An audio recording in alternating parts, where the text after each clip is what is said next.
நமது போற்றுதலுக்குரிய கர்ம வீரர் காமராஜ் அவர்கள் படிக்காதவர், ஆனால் அனைவருக்கும் கல்வி கொடுக்க வேண்டும் என்ற எண்ணத்தோடு கல்வியை கொடுத்ததன் காரணமாக இன்றைக்கு உங்கள் முன்பாக என்னை போன்ற வழக்கறிஞர்கள் எல்லாம் நின்று கொண்டிருக்கின்றோம். ஆனால் தாம் படிக்காத டிகிரிக்கு படித்ததாக ஒரு தகவலை கொடுத்திருக்கின்ற மரியாதைக்குரிய பிரதம மந்திரி மோடி அவர்கள் கல்வி பற்றி என்ன தெரியும் அவருக்கு? அவர் என்ன படிச்சிருக்கான்னு ஆர்டிஐல அப்ளிகேஷன் தாக்கல் செய்து ஆம் ஆத்மி கட்சியை சார்ந்த நபர் ஒரு மனுவை தாக்கல் செய்தார். மோடி அவர்கள் படித்தது என்ன, அவர் படிச்ச டிகிரி என்னன்னு கேட்டிருக்காரு. ஆனா அதற்கு அந்த அப்ளிகேஷன் நிராகரிக்கப்பட்டிருக்கிறது அந்த மனு. அதற்கு பின்பாக அவர் உயர் நீதிமன்றத்துக்கு சென்றார். குஜராத்தில் இருக்கின்ற உயர் நீதிமன்றத்துக்கு அந்த மனு நிராகரிக்கப்பட்டது. இப்ப அந்த மனு உச்ச நீதிமன்றத்தில் இருக்கின்றது. தான் படித்த படிப்பையே கூட திருத்தி தவறான தகவலை கொடுத்த ஒரு பிரதம மந்திரிக்கு கல்வியின் மீது உள்ள அக்கறை என்னவென்பது தெரிகின்றது. நாம் நீட்டில் நடந்த ஊழலை பார்த்து கல்வியை படிக்காத ஒருவர் கல்வி படித்ததாக தவறான தகவல் கொடுத்த ஒரு பிரதம மந்திரி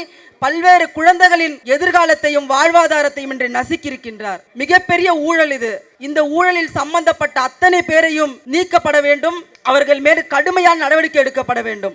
எந்த குற்றம், எந்த தவறு, எந்த சம்பவம் நடந்தாலும் பாஜகவில் இருக்கின்ற அத்தனை பேரும் உடனே சிபிஐ என்கொயரி வேணும், சிபிசிஐடி என்கொயரி வேண்டும் என்று குதிக்கின்றார்கள். ஆனால் நீட் தேர்வை பற்றி ஒரு வார்த்தை கூட பேச மறுக்கின்றார் இந்த அண்ணாமலை அவர்கள். ஆனால் இன்றைக்கு நடந்த கள்ளச்சாராய சம்பவத்தில் நடந்த அந்த உயிர் இழப்பு என்பது மிக மோசமானது, மிகவும் மனதுக்கு வலிக்கின்றது. அதற்கு சிபிஐ என்கொயரி வேண்டும் என்று கேட்கின்றார் அண்ணாமலை.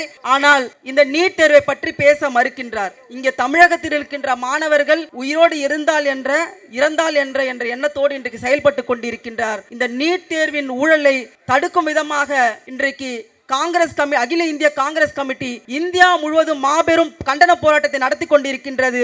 அதன் ஒரு பகுதியாக இன்றைக்கு தமிழகத்தில் நடந்து கொண்டிருக்கின்றது. மோடி அவர்களை ஒன்றை மட்டும் சொல்லிக் கொள்ள விரும்புகின்றேன். உங்களை இந்த தேர்தலில் நீங்கள் தோற்றுவிட்டீர்கள். வாரணாசியில் நீங்கள் தோற்றுவிட்டீர்கள். நான் ஆணித்தரமாக சொல்லுகின்றேன். முதல் 4-5 சுற்றில் மட்டுமல்ல, ஒட்டுமொத்தமாக நீங்கள் தோற்றுவிட்டீர்கள்.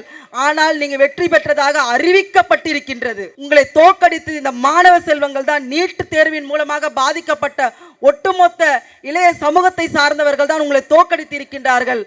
மீண்டும் நீங்கள் மாணவ செல்வங்களை நீட் தேர்வின் மூலமாக தவறான கல்விக் கொள்கையின் மூலமாக இந்த தேசத்தில் இருக்கின்ற குழந்தைகளை நசுக்குவீர்கள். ஆனால் ஒட்டுமொத்த தேசத்தில் இருக்கின்ற குழந்தைகளும் மாணவர்களும் உங்களுக்கு மிகப்பெரிய பாடத்தை புகட்டுவார்கள் என்று அனிதா என்ற குழந்தையை போன்று நிறைய குழந்தைகளை நாம் நீட் தேர்வின் வாயிலாக தமிழகம் இழந்திருக்கின்றது. அந்த இழப்பை பல்வேறு காலகட்டங்களில் நமது அருமை மிகு இன்றைய இந்தியாவின் எதிர்காலம் வருங்கால பாரத பிரதமர் இளம் தலைவர் ராகுல் காந்தி அவர்கள் அதை கண்டித்தும் அந்த குடும்பத்திற்கு ஆழ்ந்த வருத்தத்தையும் தெரிவித்தார். நமது மரியாதைக்குரிய சகோதரர் ராஜேஷ்குமார் சட்டமன்ற உறுப்பினர் சொல்லும்பொழுது சொன்னார், இளம் தலைவர் ராகுல் காந்தி தமிழகத்துக்கு வரும்பொழுதும் நமது தேர்தல் அறிக்கையிலும் கூட நாம் சொல்லியிருந்தோம், நீட் தேர்வு என்பது தமிழகத்திற்கு கட்டாயமாக தேவையில்லை. மத்தியில் காங்கிரஸ் ஆட்சி அமைந்த உடனடியாக நீட் தேர்வில் இருந்து தமிழகத்திற்கு விலக்கு அளிக்கப்படும் என்று வாக்குறுதியை நாம் கொடுத்திருந்தோம். ஏனென்றால் இளந்தலைவர் ராகுல் காந்தி மாணவர்கள் மீதுள்ள பற்றாலும் அவர்கள் இந்த தேசத்தின் முக்கிய தூண்களாக விளங்குகின்ற மாணவ செல்வங்களை காப்பாற்ற வேண்டும் என்ற எண்ணத்தோடு அவர் மிகப்பெரிய வாக்குறுதியை கொடுத்திருந்தார்.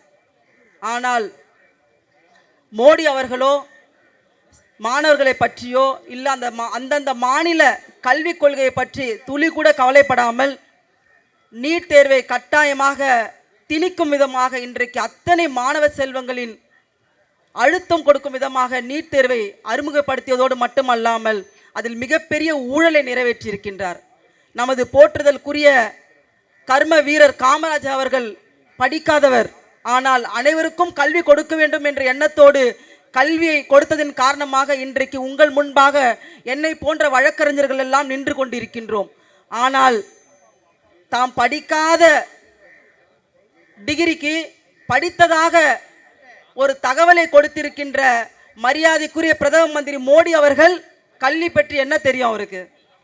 அவர் என்ன படிச்சிருக்கான்னு ஆர்டிஐல அப்ளிகேஷன் தாக்கல் செய்து ஆம் ஆத்மி கட்சியை சார்ந்த நபர் ஒரு மனுவை தாக்கல் செய்தார். மோடி அவர்கள் படித்தது என்ன, அவர் படித்த டிகிரி என்னன்னு கேட்டிருக்காரு.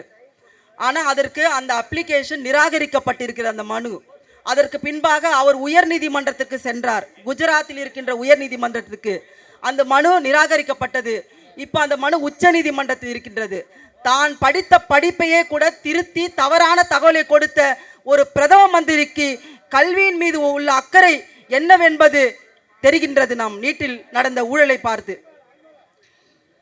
கல்வியை படிக்காத ஒருவர் கல்வி படித்ததாக தவறான தகவல் கொடுத்த ஒரு பிரதம மந்திரி பல்வேறு குழந்தைகளின் எதிர்காலத்தையும் வாழ்வாதாரத்தையும் இன்று நசுக்கியிருக்கின்றார். மிகப்பெரிய ஊழல் இது. இந்த ஊழலில் சம்பந்தப்பட்ட அத்தனை பேரையும் நீக்கப்பட வேண்டும். அவர்கள் மேல் கடுமையான நடவடிக்கை எடுக்கப்பட வேண்டும். எந்த குற்றம், எந்த தவறு, எந்த சம்பவம் நடந்தாலும் பாஜகவில் இருக்கின்ற அத்தனை பேரும் உடனே சிபிஐ என்கொயரி வேணும், சிபிசிஐடி என்கொயரி வேண்டும் என்று குதிக்கின்றார்கள். ஆனால் நீட் தேர்வை பற்றி ஒரு வார்த்தை கூட பேச மறுக்கின்றார் இந்த அண்ணாமலை அவர்கள். ஆனால் இன்றைக்கு நடந்த கள்ளச்சாராய சம்பவத்தில் நடந்த அந்த உயிர் இழப்பு என்பது மிக மோசமானது, மிகவும் மனதுக்கு வலிக்கின்றது. அதற்கு சிபிஐ என்கொயரி வேண்டும் என்று கேட்கின்றார் அண்ணாமலை. ஆனால் இந்த நீட் தேர்வை பற்றி பேச மறுக்கின்றார். இங்கே தமிழகத்தில் இருக்கின்ற மாணவர்கள் உயிரோடு இறந்தால் என்ற எண்ணத்தோடு இன்றைக்கு செயல்பட்டு கொண்டிருக்கின்றார். இந்த நீட் தேர்வின் ஊழலை தடுக்கும் விதமாக இன்றைக்கு அகில இந்திய காங்கிரஸ் கமிட்டி இந்தியா முழுவதும் மாபெரும் கண்டன போராட்டத்தை நடத்தி கொண்டிருக்கின்றது. அதன் ஒரு பகுதியாக இன்றைக்கு தமிழகத்தில் நடந்து கொண்டிருக்கின்றது. மோடி அவர்களை ஒன்றை மட்டும் சொல்லிக் கொள்ள விரும்புகின்றேன். உங்களை இந்த தேர்தலில் நீங்கள் தோற்றுவிட்டீர்கள். வாரணாசியில் நீங்கள் தோற்றுவிட்டீர்கள். நான் ஆணித்தரமாக சொல்லுகின்றேன். முதல் 4-5 சுற்றில் மட்டுமல்ல, ஒட்டுமொத்தமாக நீங்கள் தோற்றுவிட்டீர்கள். ஆனால் நீங்கள் வெற்றி பெற்றதாக அறிவிக்கப்பட்டிருக்கின்றது. உங்களை தோற்கடித்து இந்த மாணவ செல்வங்கள் தான் நீட் தேர்வின் மூலமாக பாதிக்கப்பட்ட ஒட்டுமொத்த இளைய சமூகத்தை சார்ந்தவர்கள் தான் உங்களை தோற்கடித்து இருக்கின்றார்கள். மீண்டும் மீண்டும் நீங்கள் மாணவ செல்வங்களை நீட் தேர்வின் மூலமாக, தவறான கல்விக் கொள்கையின் மூலமாக இந்த தேசத்தில் இருக்கின்ற குழந்தைகளை நசுக்குவீர்கள். ஆனால் ஒட்டுமொத்த தேசத்தில் இருக்கின்ற குழந்தைகளும் மாணவர்களும் உங்களுக்கு மிகப்பெரிய பாடத்தை புகட்டுவார் என்று கூறிக்கொண்டு மிகப்பெரிய கண்டனத்தை பதிவு செய்து வாய்ப்பளித்த அத்தனை நல்ல உள்ளங்களுக்கும் நன்றி கூறி பாராட்டுகின்றேன். நன்றி, வணக்கம். இன்று நம்மளோட கூடியிருக்கும் நோக்கம் என்னன்றது உங்க எல்லாருக்கும் தெரியும். நீட்டு தேர்வில் நடைபெற்ற ஊழலை வெறும் ஊடகங்கள் மட்டும் சொல்லாமல் நாம் எல்லாரும் தெரிந்து கொள்ள வேண்டும், ஊரறிய உறக்க சொல்ல வேண்டும்ன்றதுக்காக காங்கிரஸ் எடுத்துட்டு இருக்கிற இந்த முயற்சி. இது நம்ம எல்லாரும் ஒருத்தருடைய கடமை. நம்ம எடுத்து எல்லாத்தையும் சொல்ல வேண்டியது. ஏன்னா பல பேருடைய கனவுகள் கூட நிறைவேறாமல் போகிறது. ஐயோ நீட் எழுதணுமா, அதனால் நம்ம கோச்சிங் போக முடியுமா, இதை படிக்க முடியுமா, பாஸ் பண்ண முடியுமான்ற மன உளைச்சலுக்கு மாணவர்கள் ஆளாகி கொண்டு இருக்கும் இந்த நேரத்தில், பல உயிரிழப்புகள் நடந்த இந்த நேரத்தில் இந்த முறைகேடு ஒரு கல்வித்துறையிலே ஒரு பெரிய ஒரு கேள்விக்குறியாயிருச்சு.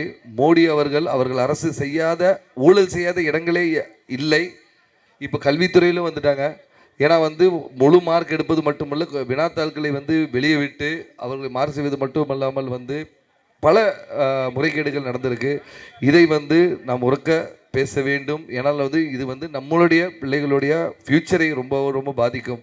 நீட்டு வேண்டாம், ஒவ்வொரு மாநிலங்களும் முடிவெடுக்கலாம் அது வேண்டுமா வேண்டாமா என்று ராகுல் காந்தி அவர்கள் உறக்க சொல்லி கொண்டு இருக்கிறார்கள். நாம் தமிழகத்தில் நீட் தேர்வு வேண்டாம் என்று நம்ம குரல் கொடுத்துட்டு இருக்கோம். இப்பொழுது நமக்கு வலு சேர்க்கும் வகையாக உத்தரப்பிரதேசத்திலும் சரி பல மாநிலங்களிலும் நீட் தேர்வு வேண்டாம் என்று சொல்லியிருக்காங்க. நாம் எல்லாரும் இணைந்து இந்த நீட் தேர்வு ரத்து செய்வதற்கு நாம் பெரும் முயற்சி எடுக்க வேண்டும் என்று உங்களிடத்தில் கேட்டுக்கொண்டு, இனி எந்த தவறுகளும் நடக்காமல் இருக்க அரசை கண்டிக்க, முன்னாடி அவங்க இஷ்டத்துக்கு செயல்பட்டாங்க. இப்பொழுது பாராளுமன்றத்தில் அவர் இணையாக குரல் கொடுப்பதற்கும் எதிர்ப்பதற்கும் நம் கூட்டணி வலிமையாக இருக்கிறது.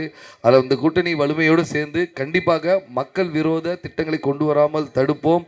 இதை நாம் ஒவ்வொரு வீடுகளிலும் எடுத்து செல்வோம் என்று உங்களிடம் கேட்டுக்கொண்டு, மீண்டும் நீட்டுக்காக ஒரு மரணமோ நீட்டுக்காக ஒரு முறைகேடோ இல்லாமல் இருக்கும் ஒரு இந்தியாவை நாம் உருவாக்கும் என்று கேட்டுக்கொண்டு வாய்ப்புக்கு நன்றி கூறி விடைபெறுகிறேன். நன்றி, வணக்கம்.